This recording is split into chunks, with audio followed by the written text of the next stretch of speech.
But yeah, what's good people? I'm GALANACCI the Creator, a Manila-born, Cardiff-trained and London-raised artist, designer, creator, and I'm the founder of GALANACCI, a luxury human wear brand, inspiring you to realize your full potential. It is episode 22. Okay, Techpack creation. We're still on that phase.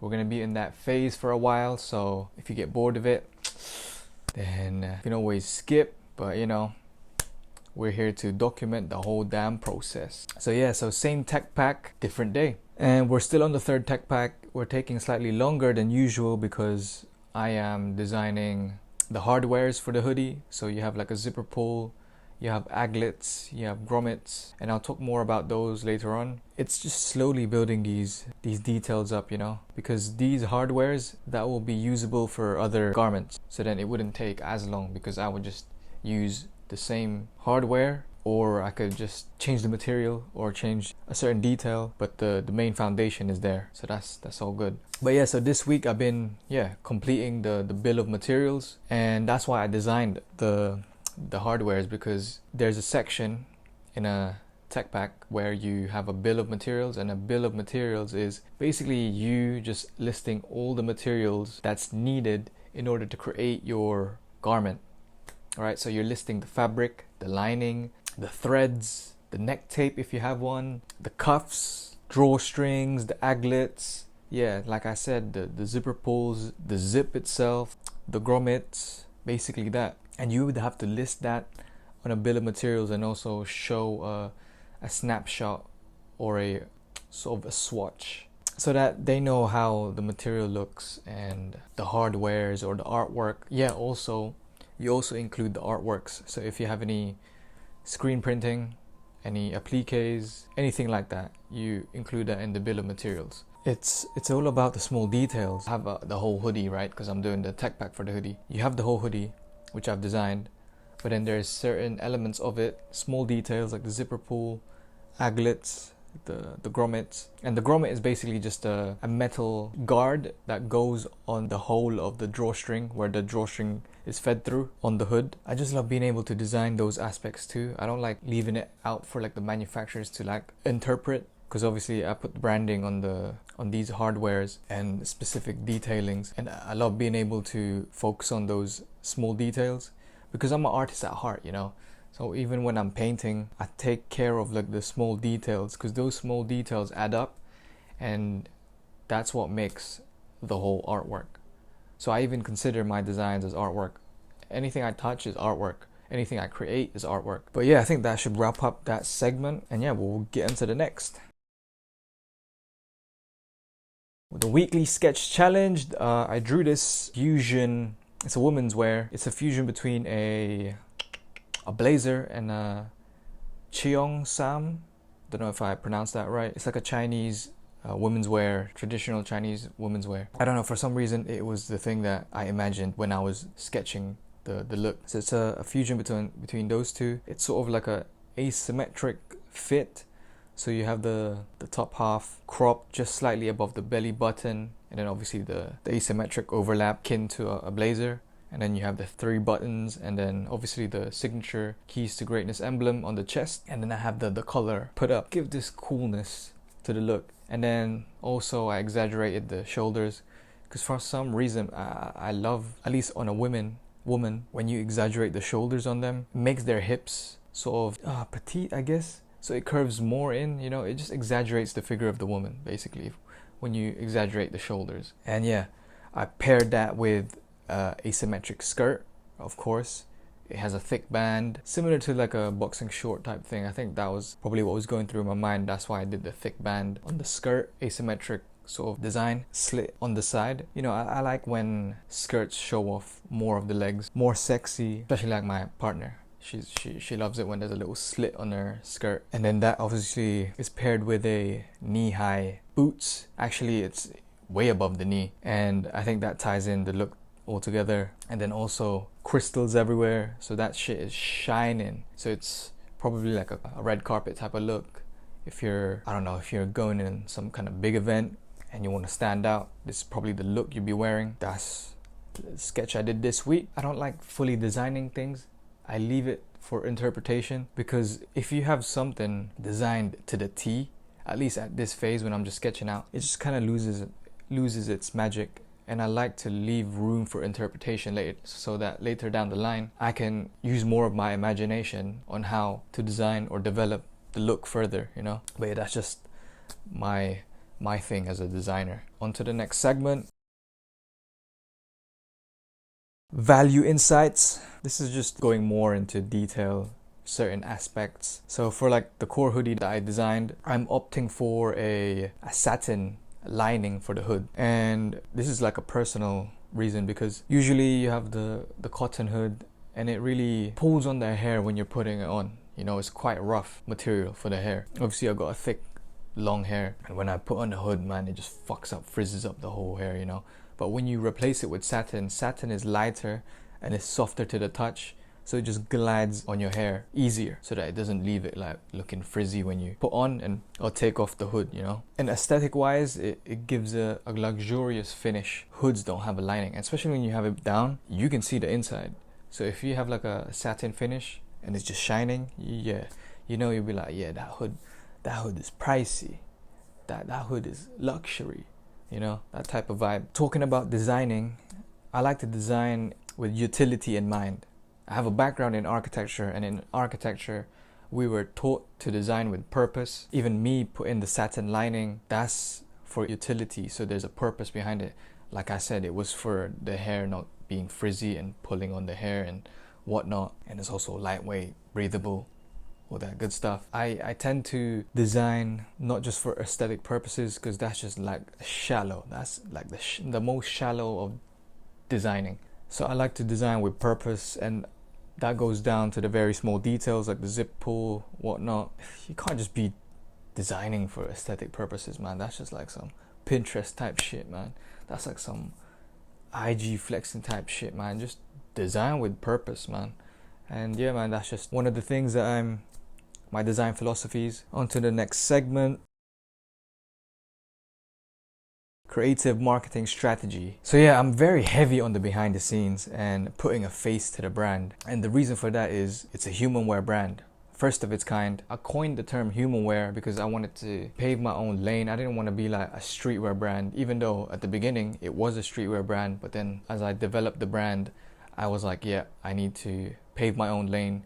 And the way I even started the brand, not your typical way of starting a brand, writing a poem and then building the brand on top of that, you know. And that's why I coined the term humanwear, because I wanted it to be more focused on like the human aspect. That's why it's pioneers of greatness. It's letting people know that they have the potential to be great, that they have the potential to become better than what they already are. Or if they don't know, I'm just reminding them that you do have that potential in you to be great. That's why the whole humanwear, that's the main roots of it.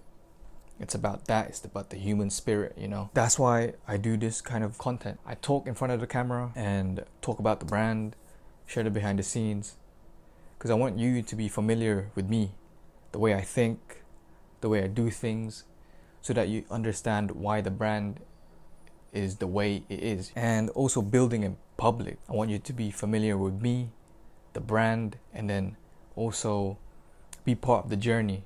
So you're not just buying into like whatever products I design or drop. You're buying into the journey, you're buying into the story from the ground up, you know. No connections, no nothing, just from the ground up, and then we're building it together in a way. It documents my creative journey, and as a brand owner, as a person, it's a reflection of my creative and personal journey. So when I grow, the brand grows.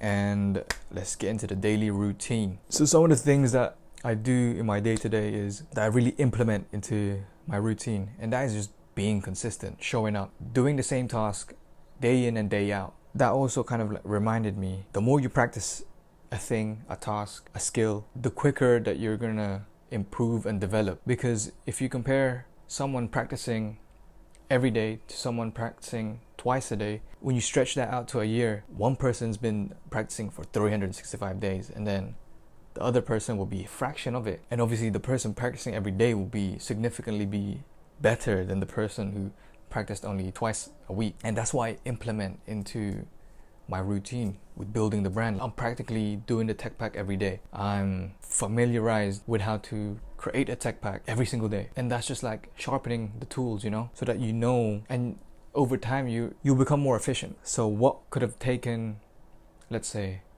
a week to complete, like a whole tech pack, you could complete that same tech pack in 2 days. Being efficient, because the more you practice, the more you, so say you start off with a square, the more you keep chiseling into it, it becomes round and it's easier to push. In comparison to a cube, pushing that, it's harder. But if it's been chiseled and rounded, you just have to exert less force and the ball itself will just roll. And the same applies for a skill. When you're practicing a skill, it just becomes easier over time. I think the hardest part is just showing up and being consistent, because you'll have those days where you don't want to show up and you have to lean on discipline. That's pretty much it for the daily routine.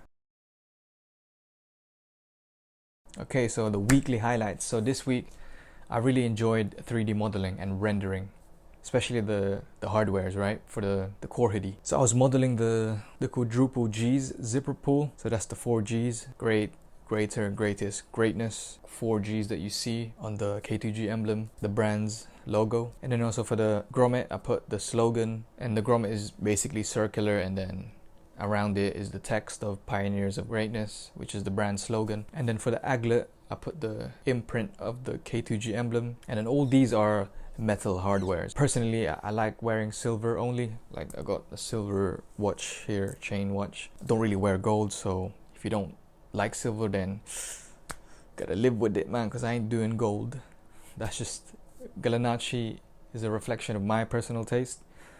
So if you want gold, look elsewhere. I haven't modeled or 3D modeled and rendered in a while, so it was nice to just get back into it when I was doing the tech pack. And of course, I have a background in architecture, so I was 3D modeling buildings and whatnot back then and rendering them.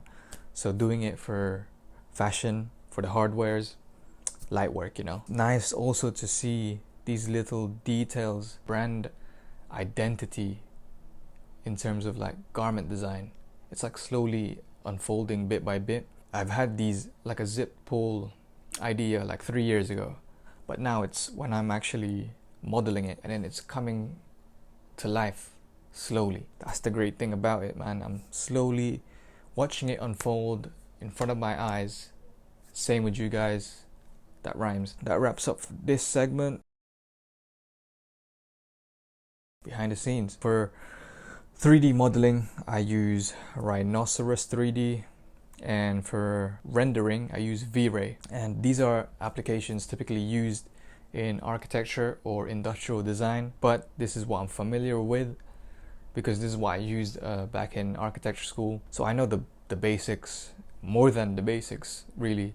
So I'm very proficient in 3D modeling whatever I want. It's always easier to communicate an idea when you have it 3D modeled. I mean, sketches are cool and that, but when you have it 3D modeled and rendered, like there's no way for a manufacturer to misinterpret what you kind of gave them, you know, because you literally modeled the thing close to life. Learn the basics. So if you don't know how to 3D model, give yourself an hour a day, 30 minutes a day to learn the basics. Just know how to use curves. Curves is basically the line work, right? The line work, and then being able to extrude the line work, and extrude just means make it 3D. And once you lock those basics in, you'll understand how 3D modeling works, and it'll be quicker for you to pick up the skill. That should wrap up that segment. Personal insights, man, same grind, different day. What I've realized is this week, the people that I look up to, so the people that I've been inspired by, at one point in their journey, they're probably where I am at currently. So they were doing the same shit day in and day out, the same grind as me, man, and then that got them to where they are now. So all I have to do is replicate that process. That's why I'm so fucking heavy on it, man. I'm consistent with it, because I've realized if I have to keep it consistent, man. I have to show up every single day to the point where it accumulates and then before I know it, it'll be like an overnight success. But to reach that level, it will take a minimum of a decade. I've been consistent for, let's say, maybe a year, approaching a year, or even less than a year, because I did start the brand almost 4 years ago. I've only started doing it full time just almost last year, and now I'm just fucking going in like crazy in the very beginning of my journey, you know. And I'm gonna fucking lock in, because I don't see myself doing anything else apart from obviously my creative endeavors like G the Fighter, painting, artworks, all of that shit. You need to have a level of obsession and passion for it, because if you don't, man, you're gonna get bored. I've been looking at the same shit for the past couple of months. The whole picture, I've been looking at it for 4 fucking years, man, because obviously I conceptualized the brand back in 2021, or around summertime of 2021, and I've been just looking at that same thing for that long, you know.